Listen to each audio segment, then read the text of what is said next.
Bonjour, bonjour bien amis. Bonjour mes frères, bonjour mes camarades, bonjour chers étudiants. Vous qui nous suivez partout, là où vous êtes, nous voulons vous présenter maintenant notre 5e leçon en ce qui concerne l'Ancien Testament. Je pense que dans cette première partie du cours, nous allons étudier Abraham, Israël, Joseph et Moïse. Ce sont les 4 personnages que nous allons apprendre aujourd'hui. Mais laissez-moi vous dire dans un premier temps, j'aimerais vous parler de la vie d'un père de la foi que nous appelons Abraham. Écoutez, Abraham, lui, il y avait 2 points à révéler et à retenir dans la vie d'Abraham. Premièrement, Abraham avait la foi en Dieu. Sa foi lui amena à un engagement très important vis-à-vis de son Dieu. Ça, c'est un de 2. Il fit l'alliance avec Abraham. Ce Dieu-là fit alliance avec Abraham et lui a fait des promesses. Nous devons retenir ça très bien. Premièrement, Dieu lui promet un fils. Deuxièmement, Dieu lui promet que ta postérité héritera la terre. Les 2 promesses que Dieu avait fait à Abraham. Premièrement, je réponds, il lui promit le fils. Deuxièmement, il lui dit, ta postérité héritera la terre. Ce sont les 2 promesses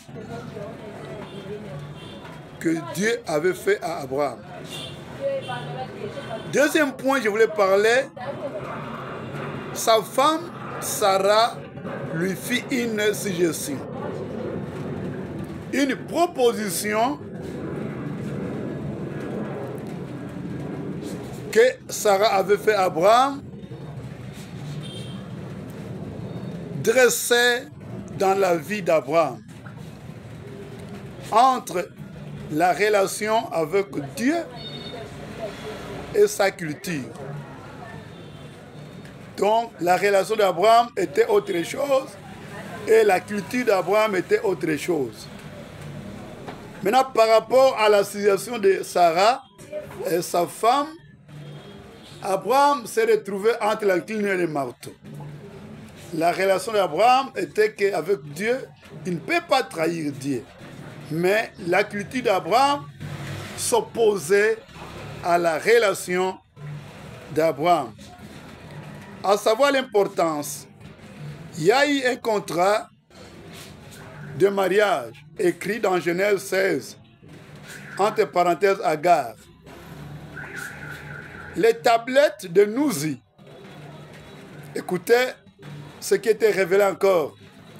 Les tablettes de Nouzi, si qu'elle aime Ninou, épouse donc.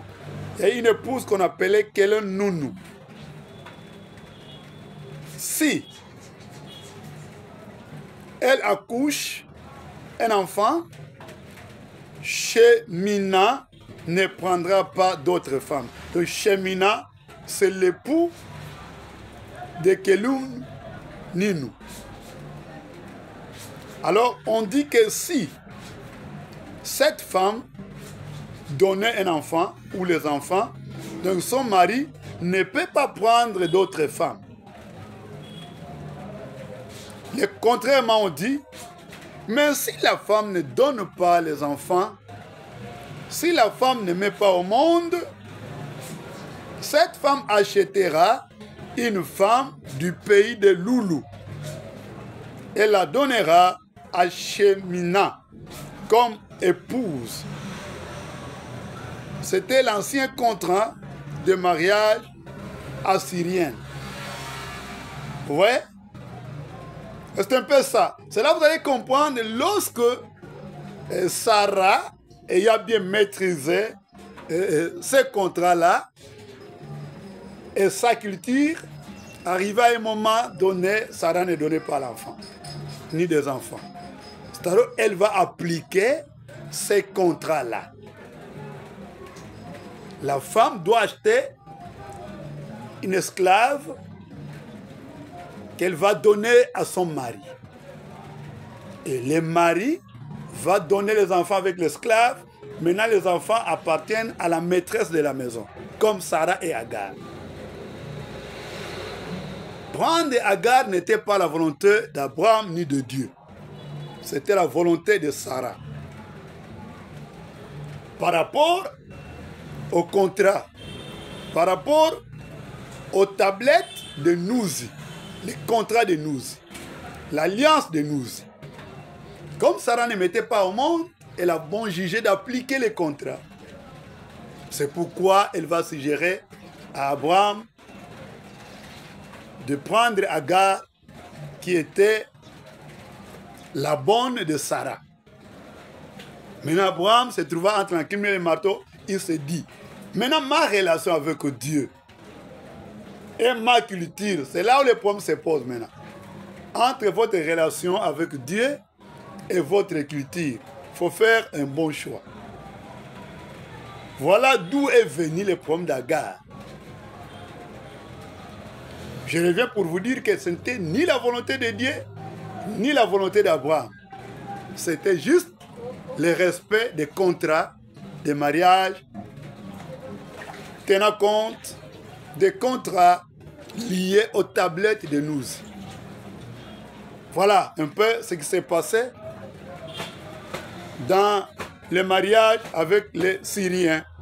L'ancien contrat des Syriens, on appelle ça. C'est bien mentionné que la maîtresse va acheter une femme du pays de Loulou et la donnera à Shemina comme épouse. Cela vous allez comprendre maintenant d'où est venu Agar, comment il est entré, dont Abraham n'avait pas fait de n'importe quoi.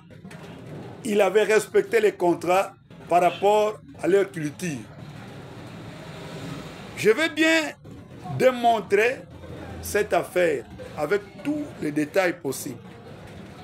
À retenir par rapport à la consommation de notre travail, nous n'avons pas prendre beaucoup de temps, sinon notre vidéo pouvait être... comprenez ce qui peut y arriver. Dans une première partie, l'introduction de notre 5e leçon. Retenez ça.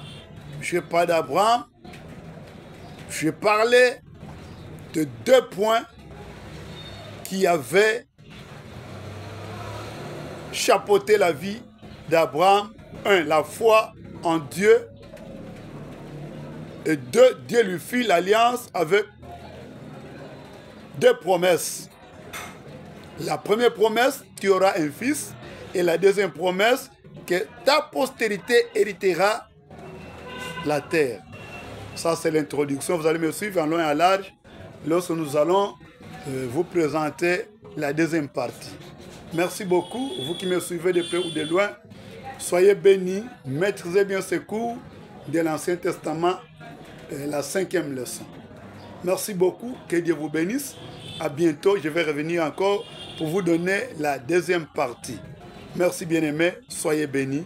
Maîtrisez ce cours très bien parce qu'on ne peut pas bien interpréter le Nouveau Testament si jamais vous comprenez l'Ancien Testament. Parce que le Nouveau Testament, c'est l'ombre des choses à venir. Tu ne peux jamais bien expliquer Jésus si tu ne connais pas Abraham, si tu ne connais pas David, et tu ne peux même pas interpréter le Nouveau Testament si jamais tu fais l'alliance ou tu comprends mieux l'alliance de l'Ancien Testament. Ne négligez pas l'Ancien Testament. Parce que tu ne peux pas comprendre Jésus si tu ne connais pas Abraham. Merci beaucoup. Et David va nous expliquer qui est Jésus. Merci beaucoup. À bientôt. Bye bye.